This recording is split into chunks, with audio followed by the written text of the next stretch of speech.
What's going on, everyone? Welcome to another Resident Evil video and welcome to the Mod Kid channel.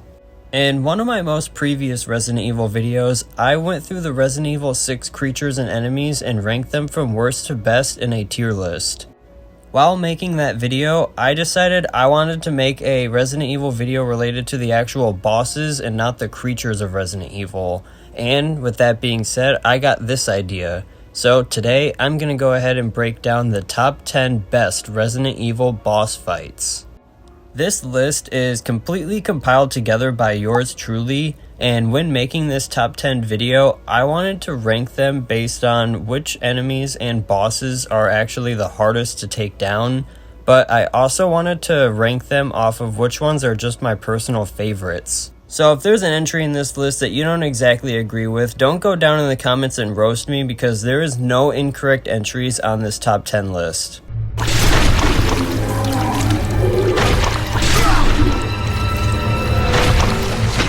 Starting us off at number 10, I went ahead and put the Queen Leech from Resident Evil 0. The Queen Leech actually serves as the final boss fight of Resident Evil 0. And I actually don't think that it's that difficult, so that's why I went ahead and put it at the very top of this list here at number 10. Quite like the entirety of Resident Evil 0, this final boss fight is actually quite unique because it requires you to actually maneuver both characters, and you need one character to go around and use all the cranks so that they can open up the hangar door at the top, while the other character pretty much just stalls and distracts Queen Leech so the other character can do so. Resident Evil 0 is actually pretty unique because you need to rely on having good item management and sort your inventory throughout your two characters. You wanted an Ouroboros sample, now you've got it. Lapdog. Next up, coming in at the number 9 spot, I have Alex Wesker from Resident Evil Revelations 2. I always thought playing Revelations 2 was really fun, and the entire story of Alex Wesker and her relationship with Albert Wesker and all of that is just really interesting. So I had to put this somewhere in at the list, but to be honest, doing the Alex Wesker boss fights aren't extremely hard or difficult, so I am gonna just put it at the number 9 spot. That one final boss fight with Alex Wesker in Barry's campaign is pretty intense and kind of hard to do just because it's such a small room and all that, but if you get the good ending, the final boss fight with Alex Wesker is really fun to do because you can either play as Barry and you can lead her through the cave and try to get her to blow up to one of those red barrels, or you can just play as Claire and snipe her out with the sniper rifle while you're riding in the chopper, which is really fun. Bruce!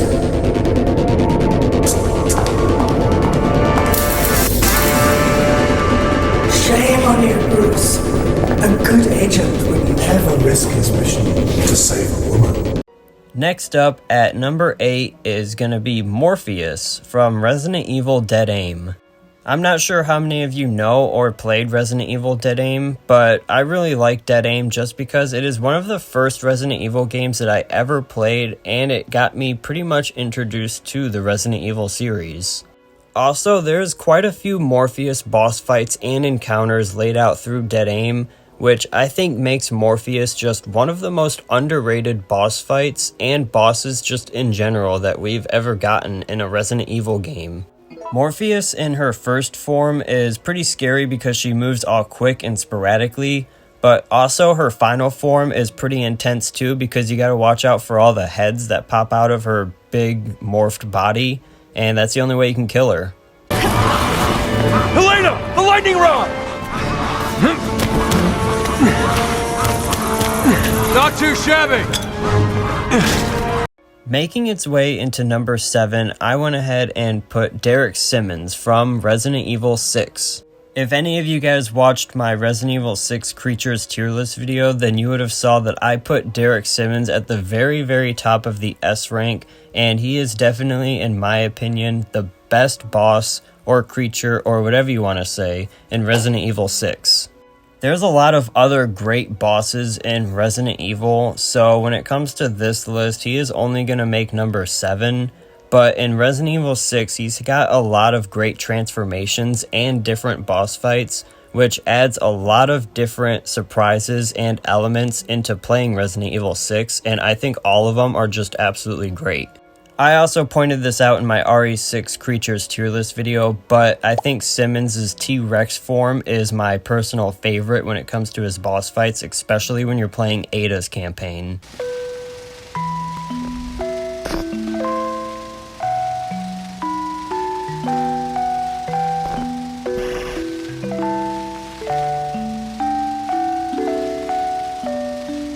Coming in at number 6 is definitely one of the most unique and bizarre kind of bosses that we've ever gotten in a Resident Evil game. Alexia Ashford definitely has a couple of really tense and difficult boss fights in Code Veronica X, but not as much as the other bosses in this list. She's got one pretty difficult boss fight when you're playing as Chris and she's shooting fire out at you, and if you get caught in that fire and she grabs you, you can die instantly. So it's pretty rough. Also, of course, not to mention her final fight can be a real pain to pull off, especially if you suck at aiming with that linear launcher like I do on those crappy PS2 controls. The fight is kind of hard and you do need to stock up on quite a lot of heals if you want to get to that point. And then of course when she's flying around in the air, you just need to hit her once, but that is really hard to pull off. You stop her. Ethan. Free my family. Please. Making its way halfway into this top 10 list at number 5 is none other than Jack Baker from Resident Evil 7 Biohazard.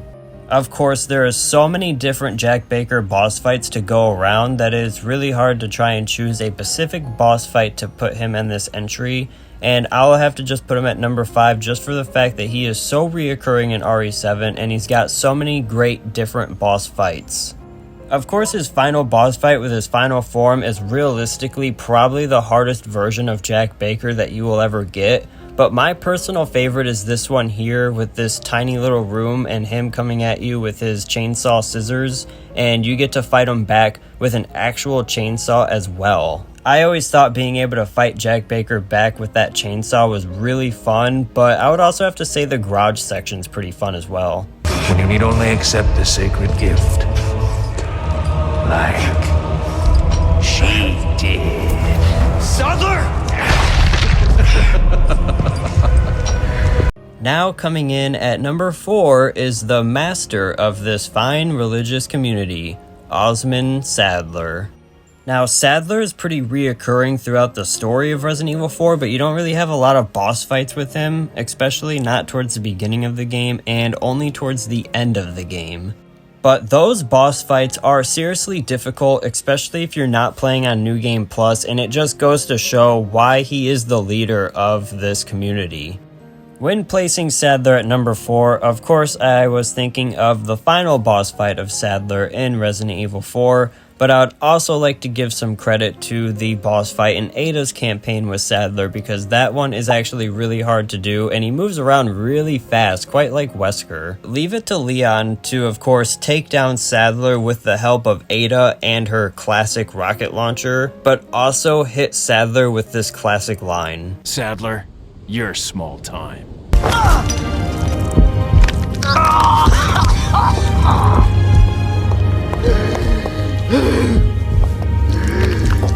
Good God, William. What have you done? William Birkin has made his way into the number 3 spot on this top 10 list. There is so many great different boss fights with William Birkin, and he's got so many different transformations too, which I think is absolutely awesome, and it's the first time that they ever actually did something like that in a Resident Evil game. As you follow through with the story of Resident Evil 2, you see as William Birkin was forced to inject himself with his own T-virus as an attempt to pretty much say screw you to the Umbrella and everyone that was trying to take it from him. So in a sense, I almost kind of feel bad for Birkin when I'm playing RE2 because I know that he's just a guy that's probably going through immense pain and transformation, and it's something that's completely out of his and his body's control. But man, he's got some really hard boss fights and transformations, with I think my favorite and in my opinion the most difficult one being stage 3 Birkin. Jill, are you okay? Brad, is that you? Listen, you gotta get out of there. What are you talking about? I don't have time to explain. You gotta get out of there right now. All right, let me grab my... Nemesis almost made his way into the number 1 spot on this top 10 list, but he is going to go ahead and be number 2 for us on this top 10 best boss fights of Resident Evil. I'm actually quite a big fan of both Resident Evil 3 original and the remake, and I can agree with everyone when they say that Resident Evil 3 was kind of shorted on content when it comes to the remake because it was a lot shorter than the original, but I actually liked the boss fights in both original and the remake, and to be honest, I think the final Nemi in the remake is harder than final Nemi in the original.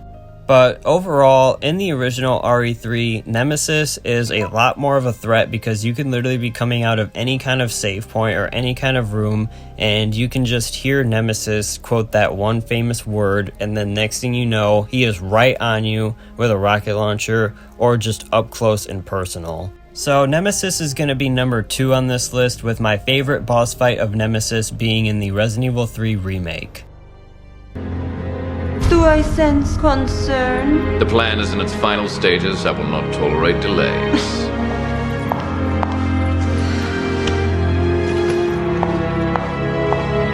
In my opinion, at the number 1 spot is none other than Albert Wesker for the best boss in Resident Evil.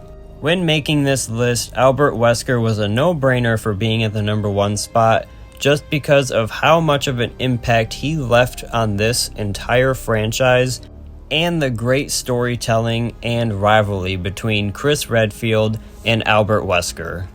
We got about 4 great boss fights in Resident Evil 5 against Albert Wesker, and I say 4 because one of them was in Lost in Nightmares DLC, and the other 3 were in the Resident Evil 5 campaign.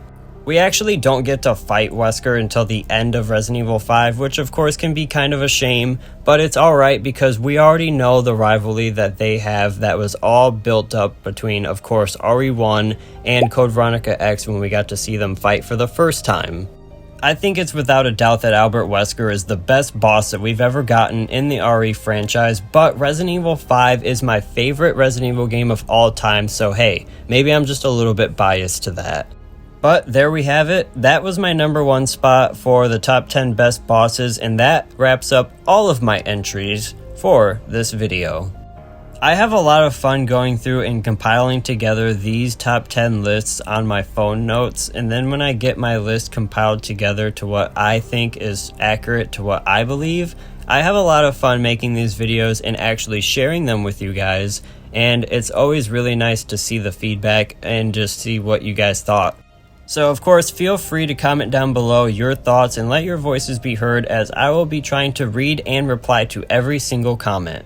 Also, big shout out to my one and only YouTube Pro member, IcoPro Sam. I post every single day, so make sure you guys hit subscribe and hit the bell if you guys don't want to miss a single daily upload. And with that being said, I will see you guys in the next video tomorrow. Peace.